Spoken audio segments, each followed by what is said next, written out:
seems a little higher than it normally is. A little bit. Yeah, what the heck? Or Let's put it Kirby size. There we go. All right. A couple of things to go through at the top, and we'll get at your questions. I think you saw on Friday the department notified Congress of additional assistance activities under authority provided by the Ukraine Security Assistance Initiative, USAI, and under that initiative, DoD will provide up to $300 million in security assistance to bolster Ukraine's capacity to defend itself.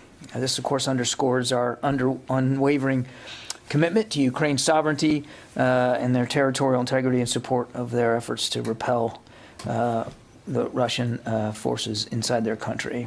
You've probably seen, if you haven't seen, we can get you the list. I'm not going to read it right now. There's a quite extensive, detailed list of what some of these capabilities are, including unmanned aerial systems and some tactical secure communications and other like capabilities. We've now committed more than $2.3 billion in security assistance to Ukraine just since the beginning of this administration, including more than $1.6 billion since Russia's invasion. Unlike presidential drawdown, USAI is an authority under which the United States procures capabilities from industry rather than delivering equipment that is drawn down from our own stocks. That's the difference here. So this announcement represents the beginning of a contracting process that will provide these new capabilities. I would hasten to add that we are going to expedite that contracting process as fast as we can. I don't have exact delivery dates for you or procurement dates today, but rest assured we're going to be moving it as fast as we can.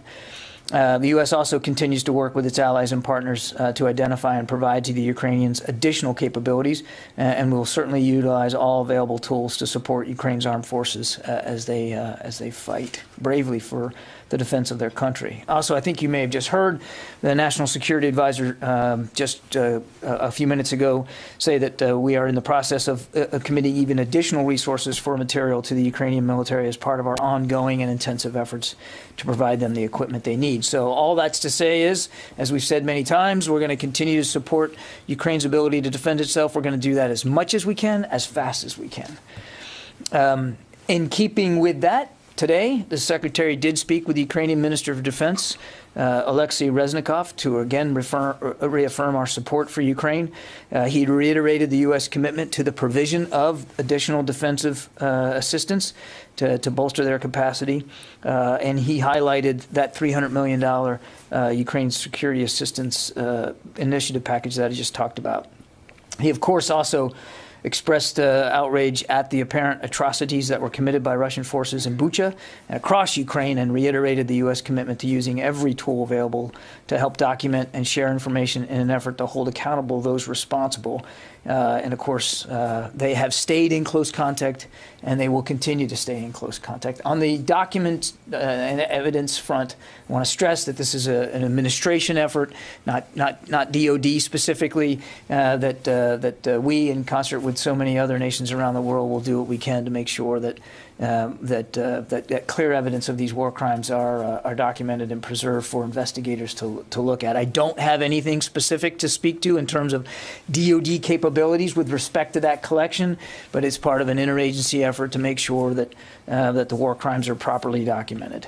And then lastly, not lastly, I actually have two more things. An exercise to talk about over the weekend. Iceland and the U.S. Sixth Fleet kicked off the biannual exercise Northern Viking with other NATO allies in Iceland. The exercise will run through the 14th of April and demonstrates U.S. commitment to the defense of Iceland and the Greenland-Iceland United Kingdom gap, as well as the strength of the 70-plus year defense relationship between the United States and Iceland.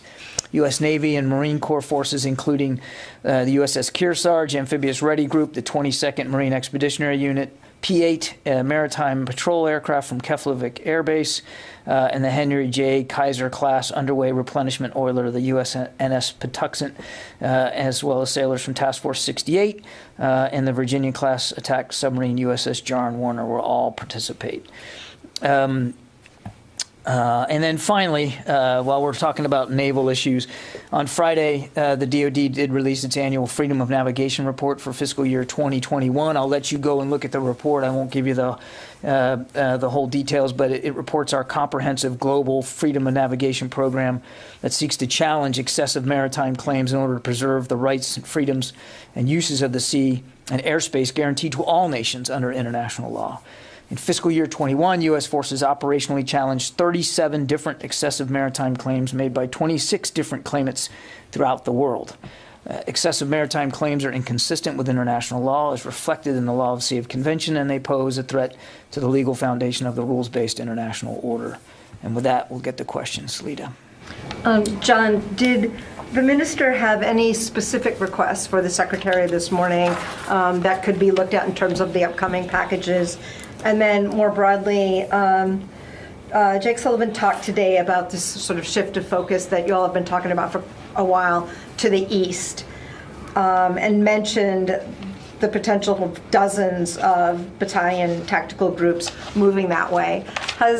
Have you seen evidence of battalion tactical groups actually moving toward the east at this point, or are they still in that resupply movement? Yeah, so on your first question, I won't, we put a readout of the call. I'm not going to go into any more detail than that. I think it's safe, you can safely assume that every time he has a chance to talk with Minister Reznikov, he invites the minister to offer whatever needs he might have. So that's a routine part of their discussions. Sometimes he doesn't even need to offer that. Minister Reznikov, of course, mentions in his own right the kinds of capabilities they're looking for. You can imagine that with Ukraine under attack the way it is, that those two leaders would not miss an opportunity when they're chatting with one another to talk about requirements and capabilities. But I won't get into more detail about specifics. And then on your second question, we do believe that the Russian military intends to focus their efforts on the Donbas area and the east. We do believe that as they move forces out of Kyiv and Chernihiv and places like Sumy, that they are going to put these units into a refit regimen so that they can be resupplied, maybe even reinforced with manpower, and then applied elsewhere into the country. We think that the most likely place for them to be reapplied into the fight in Ukraine is in the east, in the Donbass.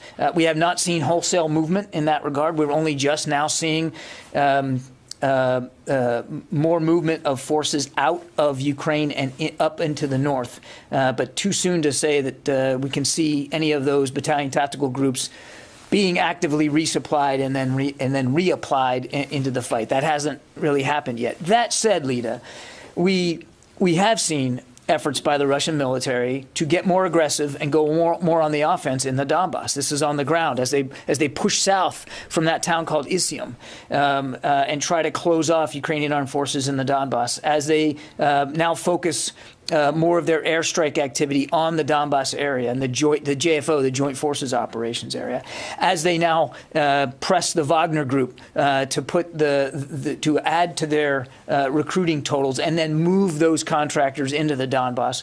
So certainly we have seen more kinetic activity, more military operations, if you will, in the Donbass. So clearly they are definitely putting a priority on that part of Ukraine. We just haven't seen that.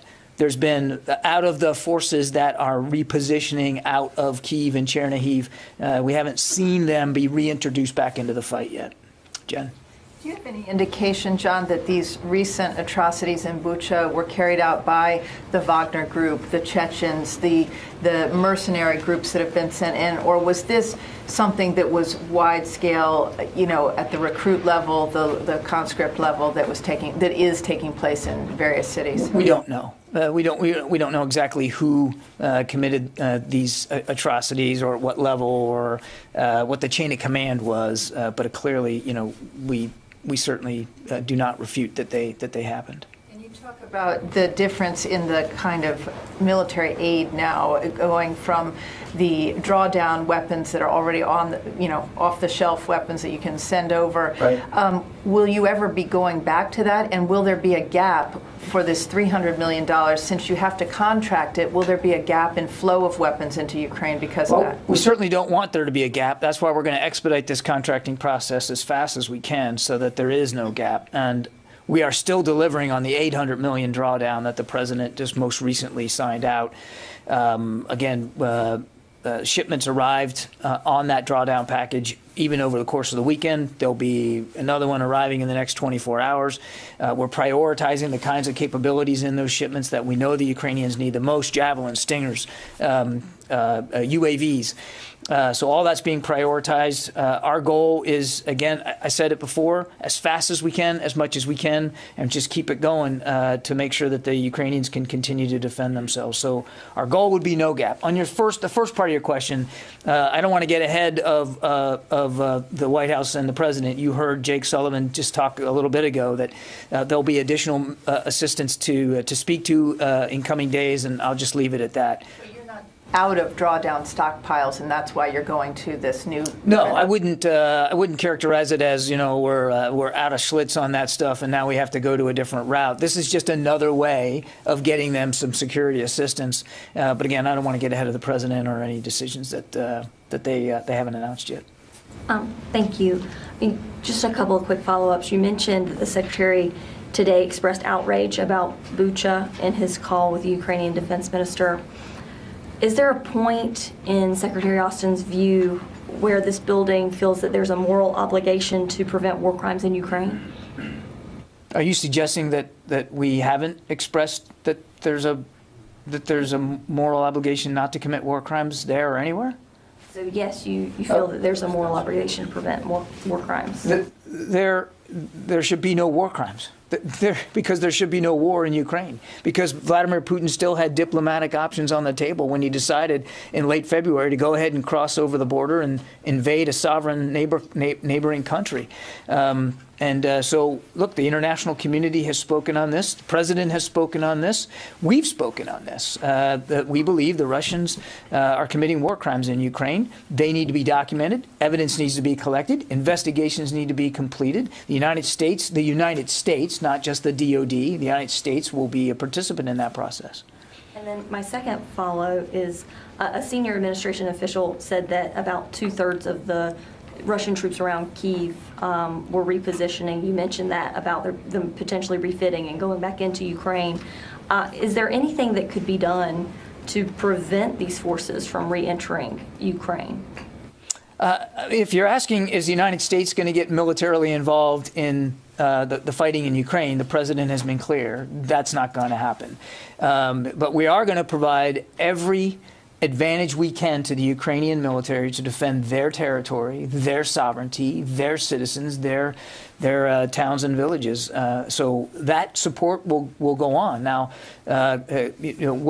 what operations the Ukrainians will undertake inside their borders to defend themselves, that's up for them to speak to, not for the United States. Court. Two quick ones. So to Jennifer's questions, it's not that the U.S. doesn't have some of these things to provide the U.S. military, that is, but has the U.S. hit like a threshold in some of these specific capabilities like javelins and stingers that if the military keeps giving some from their stocks, it degrades U.S. military readiness?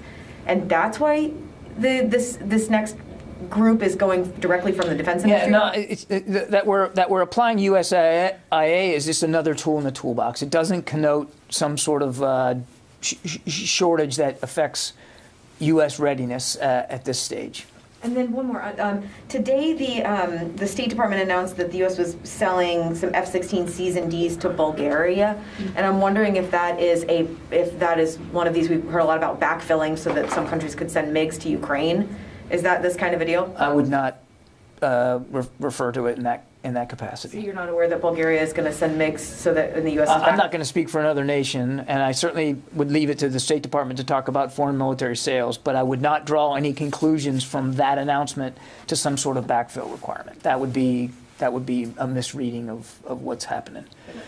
And So- also, it was also the question I wanted to ask you. And But I already answered. But Bulgaria has said that they would give these MiGs if they had some F-16s as backup. So it's surprising that just as Ukraine needs MiGs, US is deciding I'm to sell not- F-16s. Is it hazard?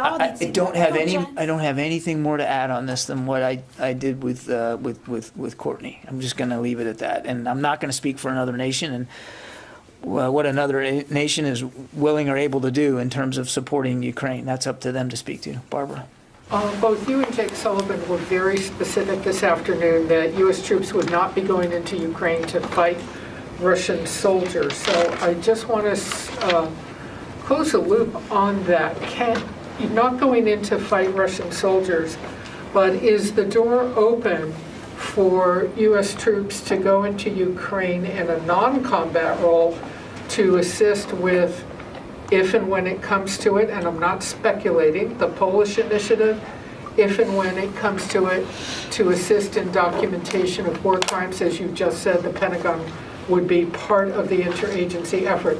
Is the door now open with these new missions to U.S. troops in Ukraine in a non-combat? There are no plans to put U.S. troops in Ukraine at this time. There are no discussions or conversations or plans or speculations about using U.S. troops in terms of documentation of war crimes in Ukraine. It is still a hot war going on, Barbara, and the President has been very clear. U.S. troops will not be fighting in Ukraine. There's been no change to that, and your question was speculative because you used the word if. There's no discussion about U.S. troops being involved in the physical documentation or collection of evidence. Can I David. follow up on that really quickly? Just because you definitely say boots on the ground are not going to happen, but the previous administration, when Syria used chemical weapons against its citizens, launched Tomahawks, not from inside Ukraine. There were no boots on the ground, so to speak, but they launched Tomahawks in on sites that had chemical weapons to prevent Syria from using them against their citizens. Is there any sort of plan in place to kind of prevent war crimes in that sense without U.S. boots going, on the ground? The United States is not going to be fighting in Ukraine. President Biden was very clear about that. What we are going to do is help Ukraine defend itself. And Ukraine and Ukrainian armed forces are defending themselves. David. Could you go over the reinforcements that you know of that are headed for the East? I can't remember what's on background and what's on the record, but I think it's been said that 1,000 members from the Wagner Group have been sent to the Donbass.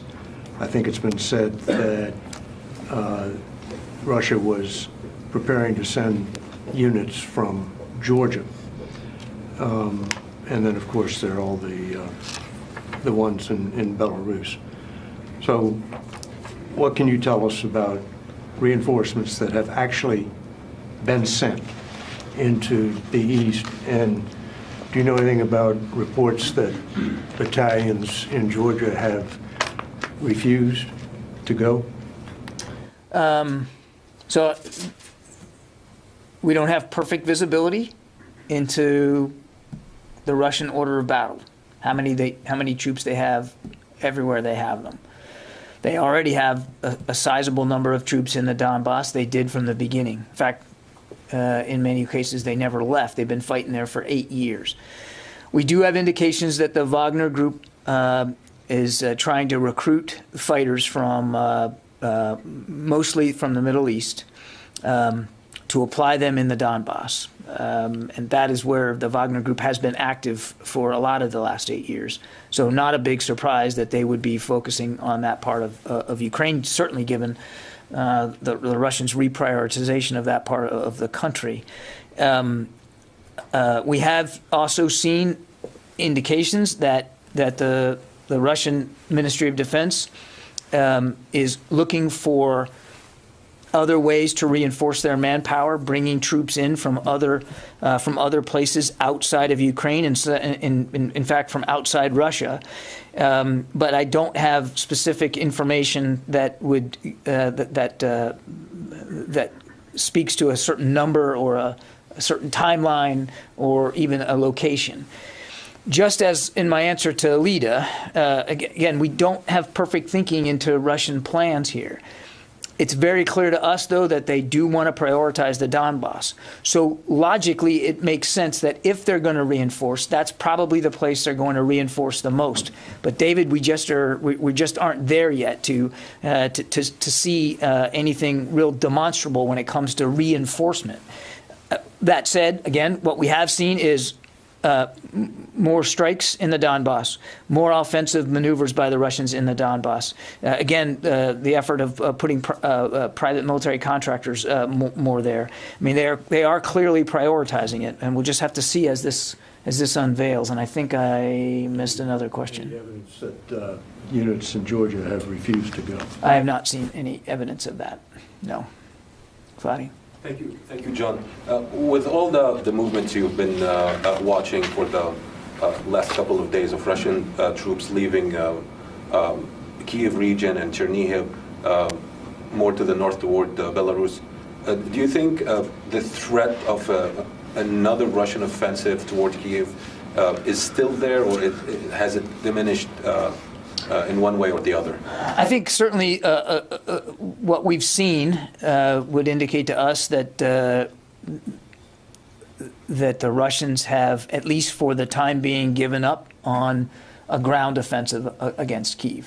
But we'd kind of been seeing that unveil over the last week or so. I mean, they kind of stopped advancing and started to dig in and have defensive positions. And then last week we started to see them sort of move some of those troops off. We're seeing more now over the course of the weekend. We think, actually, quite frankly, a majority of the battalion tactical groups that they had arrayed against Kyiv, at least from the north and northwest, have now begun to move out to retreat away from Kyiv, again, for what we think is refitting, resupplying, and then repositioning elsewhere. So right now, it certainly appears as if the ground threat, the potential occupation of Kyiv, has diminished. That said, and there's always a that said, they can and have, at least in the course of the last couple of days, continued to strike Kyiv from the air. Now again, we see that prioritization shifting more to the east, but Kyiv is still vulnerable to air attacks by the Russians. And because we don't have perfect visibility into exactly what their long-term plans are here, I don't think any of us is ready to say, well, the threat to Kyiv is over. And I don't even think the Ukrainians would say that. So we're just going to watch this as best we can. Let me go to the phones here. I haven't done that. Phil Stewart. Hey there. Jake Sullivan just spoke and talked about intelligence agencies collecting evidence of war crimes in Ukraine. Can you give us any sense of contributions by DoD intel agencies? And separately, is there any? I know you said it wasn't clear whether the Wagner Group was responsible, but is it clear to the Pentagon at this point that Russian forces are responsible for what happened in Bucha? Thank you. I think it's fairly obvious, not just to us, but to the world, that Russian forces are responsible for the atrocities in Bucha. Now, exactly who, what units, whether they're contractors or Chechens, I don't think we're able to say right now. But we're certainly not refuting that these atrocities occurred and that they occurred at the hands of Russians. I don't have anything more in terms of context or color to add to you in terms of our contribution to a larger interagency and, frankly, international effort to make sure that these war crimes are documented. The DoD will participate as we can, but I'm not going to get into specific details of what that's going to look like. And again, and you heard Jake say this not long ago, I mean, all of you, the global media, are doing a lot of this documentation as well. Just in terms of the imagery that you're seeing and that you're reporting on as you're producing and distributing, all of that will help contribute to the investigative efforts that are ongoing. Helene Cooper. Hey, Kirby, thanks. I know you said, just to follow up on Phil's question, that you don't know, that you assume that what happened in Bucha was at the hands of Russian forces, though you don't know who. But does the Pentagon have any information about which Russian military unit was in Bucha? Which Russian military unit was occupying Bucha? Was it conscripts or mercenaries? I actually don't have that level of detail for you, Helene. I don't have. We don't have the order of battle to that level of specificity. At least, not that I'm aware of. Howard Altman. Hey, John, question for you on the concerted effort by the Russians to strike Ukrainian fuel supplies. How long do you think Ukraine can hold out and continue to fuel its forces? And where do you think they can store them that they might not get hit? I don't have a good answer for how long they can their fuel supplies will hold out, Howard. The truth is there hasn't, most of the strikes that the Russians have conducted have been against infrastructure, not necessarily fuel supplies. Now, we did see some a fuel depot hit in Odessa over the weekend, and I think the Ukrainians have spoken to the degree to which that depot is now out of commission. But I don't have an assessment for you of how much fuel has been taken out of the hands of the Ukrainians, or how long that they'll be able to subsist. Obviously, we will continue to do the international community will do what we can to help them sustain themselves in the fight. Jeff Schogel. Thank you. The New York Times is reporting satellite imagery has shown for weeks that people in Bucha had been murdered. I'm wondering, can the Defense Department say whether it has also seen evidence while the Russians were still in Bucha of dead bodies, mass graves that prove that the Russians carried out these executions?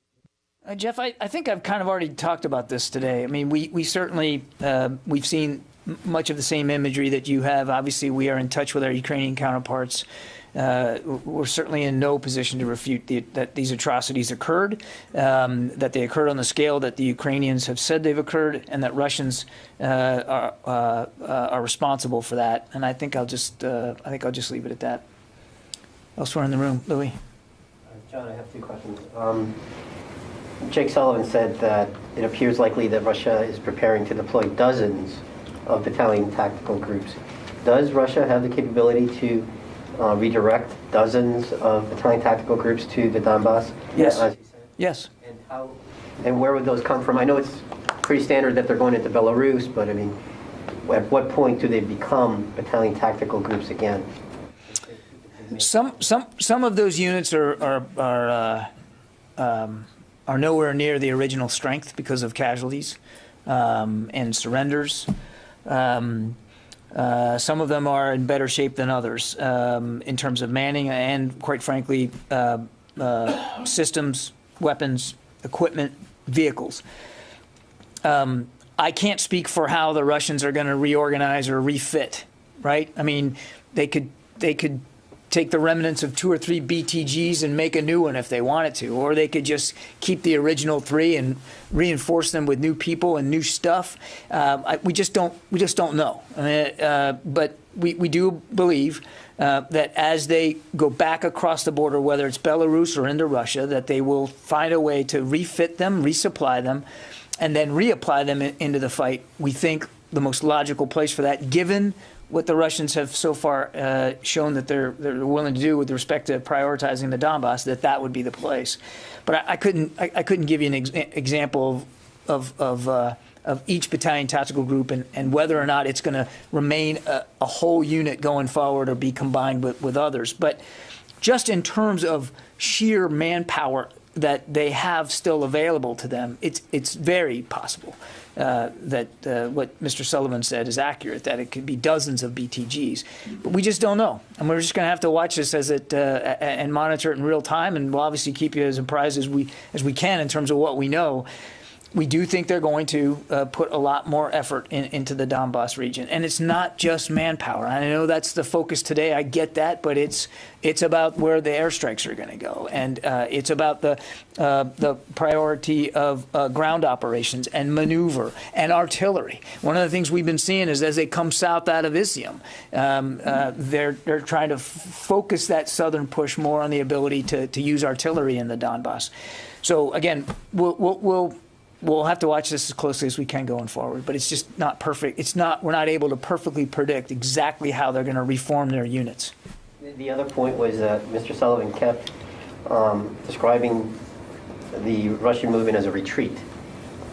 Is that an accurate assessment of what the Russians are saying? He described it as a common sense description that they had gone in there pell-mell, and now they had been failed and had been beaten backwards, and so therefore they're retreating. Yeah, I think that's accurate, particularly what we've been seeing over the last several days.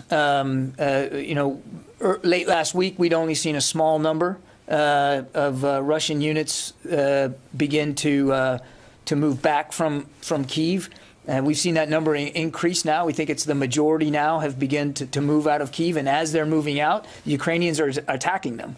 I'm not a military strategist or historian, but my understanding of a retreat is that you're moving back as you're getting pushed back, and that's what's happening. Yeah, so I think that's a very accurate description of what's going on. But he also said, and this matters just as much, if not more, what we've been saying here, that we expect they're going to reposition into Belarus or Russia, refit, resupply, and then push those troops back in. We don't believe that this is a complete withdrawal from the war effort. These guys are not going home, I guess, is the main point.